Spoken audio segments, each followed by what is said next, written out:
Hello everyone, welcome back. இந்த வீடியோவில் நம்ம மெமோ ஹூக்னா என்னது சொல்லிட்டு டீட்டெயிலாக பார்ப்போம். யூஸ்வலாக இந்த மெமோ ஹூக் எப்போ யூஸ் பண்ணுவாங்கன்னா ஒரு ரியாக்ட் காம்போனண்ட்டில் பெர்ஃபார்மன்ஸ் ஆப்டிமைசேஷன் பண்ணுறதுக்காக யூஸ் பண்ணுவாங்க. ஸோ இந்த வீடியோவில் மெமோ ஹூக் யூஸ் பண்ணிவிட்டு எந்த விதமான பெர்ஃபார்மன்ஸ் ஆப்டிமைசேஷன் பண்ண முடியும்னு பார்ப்போம் வாங்க. நம்ம ஆல்ரெடி யூஸ் பண்ண அதே ரெபாசிட்ரி தான் இந்த வீடியோக்கும் யூஸ் பண்ணியிருக்கோம். ரெபாசிட்ரிக்கான லிங்க் இந்த வீடியோ டிஸ்கிரிப்ஷனில் இருக்குது. வாங்க இப்போ விஷுவல் ஸ்டுடியோ கோடுக்கு நேவிகேட் ஆகிடுவோம். இப்போ அடுத்து நம்ம புதுசாக ஒரு ஃபோல்டர் க்ரியேட் பண்ணிப்போம். அந்த ஃபோல்டருக்கான நேம் useMemo. இப்போ இந்த ஃபோல்டருக்குள்ளே புதுசாக ஒரு காம்போனன்ட் க்ரியேட் பண்ண போகிறோம். அந்த காம்போனண்ட்டோட நேம் கவுண்டர். சரியா?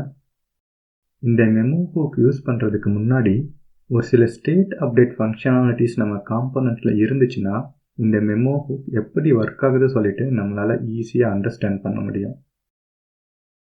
ஸோ நான் என்ன பண்ண போகிறேன்னா இந்த யூஸ் ஸ்டேட் ஹூக் எப்படி ஒர்க் ஆகுது சொல்லிட்டு நம்ம டிஸ்கஸ் பண்ணியிருந்தோம்ல, அதே காம்போனண்ட்டை இங்கே ரீயூஸ் பண்ணிக்க போகிறேன்.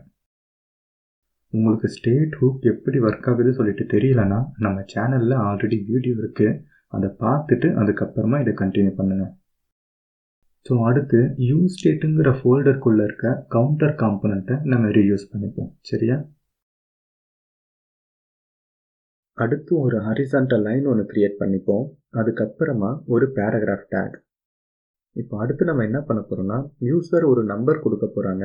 அந்த நம்பருக்கு என்ன ஃபேக்டோரியல் வேல்யூ சொல்லிட்டு நம்ம ஐடென்டிஃபை பண்ண போகிறோம். ஸோ ஒரு இன்புட் எலிமெண்ட் க்ரியேட் பண்ணிக்கிறேன்.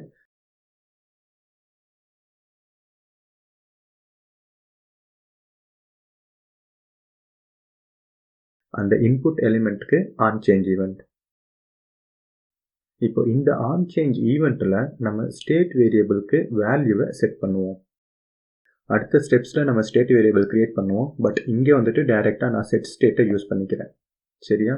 ஸோ எப்போல்லாம் யூசர் இன்புட்டாக நம்பரை கொடுக்குறாங்களோ அப்போல்லாம் இந்த ஸ்டேட் வேரியபிள் வந்துட்டு அப்டேட் ஆகும். கரெக்டாக?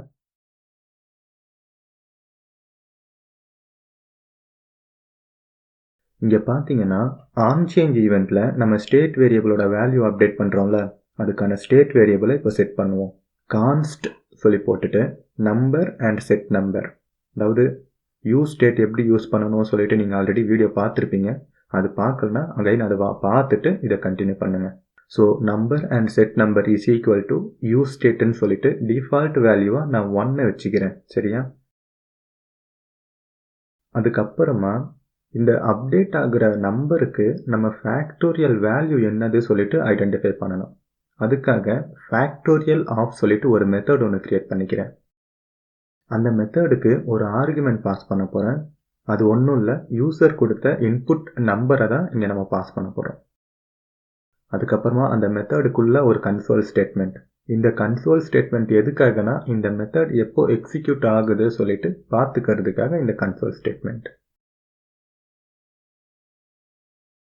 அடுத்து ஒரு வேரியபிள் க்ரியேட் பண்ணிப்போம். அந்த வேரியபிளுக்கு டிஃபால்ட் வேல்யூ 1ன்னு செட் பண்ணிடுவோம். அடுத்து ஒரு கண்டிஷன் போட்டுப்போம்.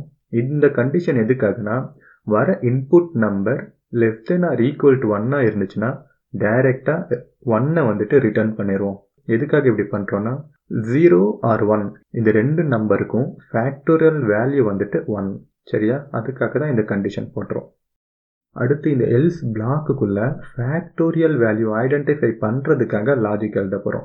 ஸோ ஒரு ஃபார் லூப் ஒன்று க்ரியேட் பண்ணிக்கிறேன். அந்த ஃபார் லூப்புக்குள்ளே let i is equal to n, அதாவது வர வேல்யூவை ஐக்கு அசைன் பண்ணிடுவோம். அதுக்கப்புறமா i greater than or equal to 1ன்னு செட் பண்ணுறோம். ஃபைனலாக i மைனஸ் மைனஸ் சொல்லி கொடுக்க போகிறோம். அதாவது இந்த i வேல்யூ 1ன்னு ரீச் ஆகுற வரைக்கும் இந்த லூப் வந்துட்டு எக்ஸிக்யூட் ஆகும். ரைட்டா? இப்போ இந்த பிளாக்குக்குள்ளே ரிசல்ட் வேல்யூவை அப்டேட் பண்ணுவோம். So result is equal to result multiplied with i. ஃபைனலாக இந்த ஃபார் லூப்புக்கு அப்புறமா இந்த ரிசல்ட்டை வந்து ரிட்டர்ன் பண்ணிடுவோம்.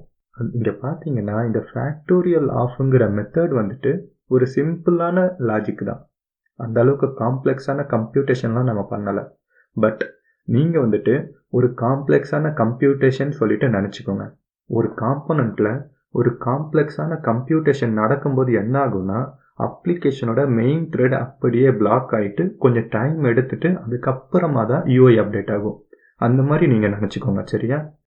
அகைன் சொல்கிறேன், இது வந்துட்டு ஒரு காம்ப்ளெக்ஸான லாஜிக் இல்லை, பட் நீங்கள் வந்துட்டு இது காம்ப்ளெக்ஸான லாஜிக்குன்னு நினச்சிக்கோங்க. அப்போ தான் இந்த யூஸ் மெமோ எதுக்காக யூஸ் பண்ணுறோம் சொல்லிட்டு நம்மளால் ஈஸியாக அண்டர்ஸ்டாண்ட் பண்ண முடியும். சரியா? இப்போ இங்கே பார்த்தீங்கன்னா இந்த ஃபேக்டோரியல் ஆஃப்ங்கிற மெத்தடை வந்து டிஃபைன் பண்ணிட்டோம், பட் அந்த மெத்தடை நம்ம யூஸ் பண்ணவே இல்லை. சரியா? அதனால புதுசாக ஒரு வேரியபிள் கிரியேட் பண்ணிக்கிறேன், ஃபேக்டோரியல் சொல்லிட்டு, விச் இஸ் ஈக்குவல் டு இந்த ஃபேக்டோரியல் ஆஃப்ங்கிற மெத்தடை வந்து அதுக்கு அசைன் பண்ணிக்கிறேன். இப்போ இந்த கவுண்டர் காம்பனண்ட்டில் நம்ம பண்ண வேண்டிய சேஞ்சஸ் எல்லாமே முடிச்சிட்டோம். ஆப் காம்பனண்ட்டில் இந்த கவுண்டர் காம்பனண்ட்டை ரெஃபர் பண்ணிவிட்டு நம்மளோட சேஞ்சஸ் எல்லாமே சேவ் பண்ணிவிட்டு அப்ளிகேஷனையும் அப்படியே ஸ்டார்ட் பண்ணிவிட்டு வாங்க ப்ரௌசரில் செக் பண்ணுவோம், எப்படி ஒர்க் ஆகுது சொல்லிட்டு பார்ப்போம்.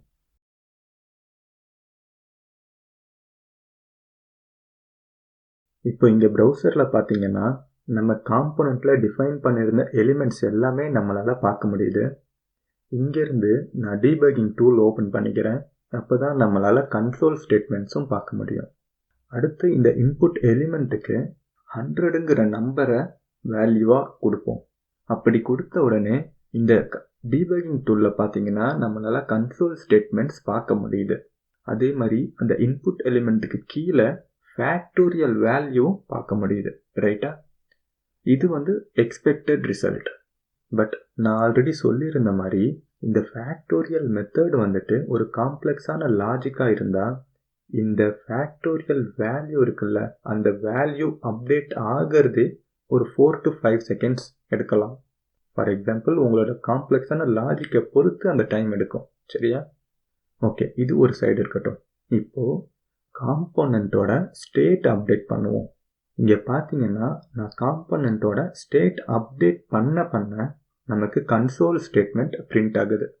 அதாவது காம்போனண்ட்டோட ஸ்டேட் அப்டேட் ஆகுது, அதுக்கப்புறமா அந்த காம்போனண்ட் ரீரெண்டர் ஆகுது. ரீரெண்டர் ஆனதுக்கு அப்புறமா இந்த ஃபேக்டோரியல் ஆஃப் மெத்தட் திரும்பவும் எக்ஸிக்யூட் ஆகுது. அதனால தான் நம்மளால் அந்த கன்சோல் ஸ்டேட்மெண்ட் பார்க்க முடியுது. நான் என்ன சொல்ல வரேன்னா, ஸ்டேட்டை அப்டேட் பண்ணுறோம்ல, அதுக்கும் இந்த ஃபேக்டோரியல் ஆஃப்ங்கிற மெத்தட் ரீகம்ப்யூட் ஆகிறதுக்கும் சம்மந்தமே இல்லை. ரைட்டா? நம்ம வேற ஒரு ஸ்டேட்டை தான் அப்டேட் பண்ணுறோம், பட் இது வந்துட்டு அகைன் ரீகம்ப்யூட் ஆகுது. அதாவது இந்த 100ங்கிற வேல்யூ சேஞ்ச் ஆனால் மட்டும்தான் ரீகம்ப்யூட் ஆகணும். இந்த 100ங்கிற வேல்யூ சேஞ்ச் ஆகலை, பட் அந்த ஃபேக்டோரியல் ஆஃப்ங்கிற மெத்தட் வந்துட்டு நமக்கு எக்ஸிக்யூட் ஆகிக்கிட்டே இருக்கும் ஒவ்வொரு வாட்டியும் எந்த ஸ்டேட் அப்டேட் நடந்தாலும். அது வந்துட்டு ஒரு அப்ளிகேஷனோட பெர்ஃபார்மன்ஸை கண்டிப்பாக அஃபெக்ட் பண்ணும். சரியா? இந்த இடத்துல தான் நம்ம மெமோ ஹூக் யூஸ் பண்ண போகிறோம். வாங்க விஷுவல் ஸ்டுடியோ கோட் போயிட்டு மெமோ ஹூக் எப்படி யூஸ் பண்ணுறது சொல்லிட்டு பார்ப்போம். இங்கே மெமோ ஹூக் யூஸ் பண்ணுறதுக்கு முன்னாடி நம்ம ரியாக்ட்லேருந்து அதை இம்போர்ட் பண்ணிக்கணும். அடுத்து இந்த ஃபேக்டோரியலுங்கிற வேரியபிளை கமெண்ட் பண்ணிவிட்டு புதுசாக ஒரு வேரியபிள் ஒன்று க்ரியேட் பண்ணிக்கிறேன். So factorial is equal to useMemo. இந்த useMemo 2 ஆர்குமெண்ட்ஸை ஆக்செப்ட் பண்ணோம். ஒன்று கால்பேக் மெத்தட், அதுதான் first argument. Second argument dependency array. சரியா? ஸோ நம்ம கேஸில் கால்பேக் மெத்தட் வந்துட்டு ஃபேக்டோரியல் ஆஃப்ங்கிற மெத்தட் தான் callback method. Second argument number. சரியா?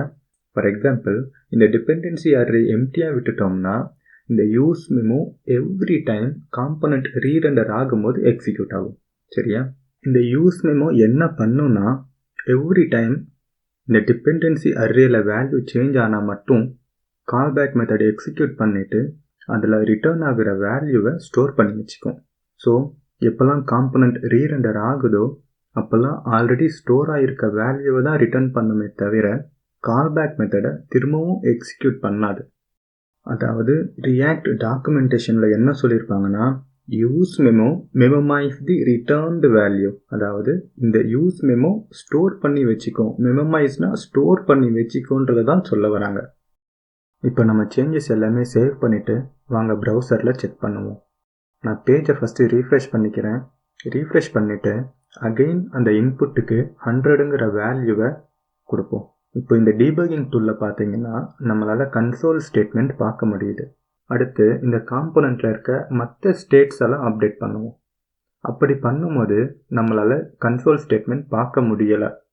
எதுக்காகனா எப்போல்லாம் காம்போனண்ட் ரீரெண்டர் ஆகுதோ அப்போல்லாம் இந்த மெமோ ஹூக் ஆல்ரெடி மெமோமைஸ் பண்ணியிருக்க வேல்யூவை தான் ரிட்டர்ன் பண்ணுது அன்டில் அந்த டிபெண்டன்சியில் சேஞ்சஸ் எதுவுமே இல்லாத வரைக்கும். ஃபார் எக்ஸாம்பிள் இந்த 100ஓட வேல்யூவை நம்ம சேஞ்ச் பண்ணுவோம். அப்படி சேஞ்ச் பண்ண உடனே நம்மளால் கன்சோல் ஸ்டேட்மெண்ட்ஸ் பார்க்க முடியுது. ஸோ இந்த டிபெண்டன்சியில் சேஞ்சஸ் நடக்குது. டிபெண்டன்சியில் சேஞ்சஸ் நடந்த உடனே கால்பேக் மெத்தட் எக்ஸிக்யூட் ஆகுது. கால்பேக் மெத்தட் எக்ஸிக்யூட் ஆகிட்டு அதில் ரிட்டர்ன் ஆகிற வேல்யூவை இந்த மெமோ ஹூக் மெமோமைஸ் பண்ணி வச்சுக்குது. ஸோ அகெயின் இந்த காம்பனண்ட் ரீரெண்டர் ஆகுதுன்னா, வேறு ஏதாச்சும் ஒரு ஸ்டேட் அப்டேட்டால் இந்த காம்பனண்ட் ரீரெண்டர் ஆகுதுன்னா, இப்போது மெமோமைஸ் பண்ணியிருக்க வேல்யூவை தான் ரிட்டர்ன் பண்ணோம். சரியா? நான் என்ன சொல்ல வரேன்னு உங்களுக்கு டீட்டெயிலாக புரிஞ்சிருக்கும். புரியலைன்னா ஒரு 2-3 வாட்டி இந்த வீடியோவை பாருங்கள், கண்டிப்பாக புரியும். அதை தாண்டியும் புரியலைன்னா கண்டிப்பாக கமெண்ட் செக்ஷனில் போஸ்ட் பண்ணுங்கள், நான் ரிப்ளை பண்ணுறேன். ஸோ ஃபைனலாக நம்ம வீடியோவோட எண்டுக்கு வந்தாச்சு. இந்த இடத்துல முக்கியமாக நான் இன்னொன்று சொல்லிக்கிறேன். எந்த ஒரு வீடியோவை பார்த்தாலும் நீங்களும் ஒரு 2-3 வாட்டி அதை ப்ராக்டிஸ் பண்ணி பாருங்கள். அப்போ தான் உங்களுக்கு என்ன பண்ணுறீங்க, என்ன நடக்குது, அது எல்லாமே உங்களுக்கு தெரிய வரும். நீங்கள் ப்ராக்டிக்கலாக எதுவுமே பண்ணாமல் ஜஸ்ட்டு வீடியோவை மட்டும் கோத்ரூ பண்ணிக்கிட்டு போய்கிட்டே இருந்தீங்கன்னா என்ன பண்ணுறீங்கன்னே உங்களுக்கு தெரியாது. அகெயின் அது டவுட்லேயே தான் இருந்துக்கிட்டே இருக்கும். சரியா? Fine. Thank you for watching. We'll see you in the next video. Bye.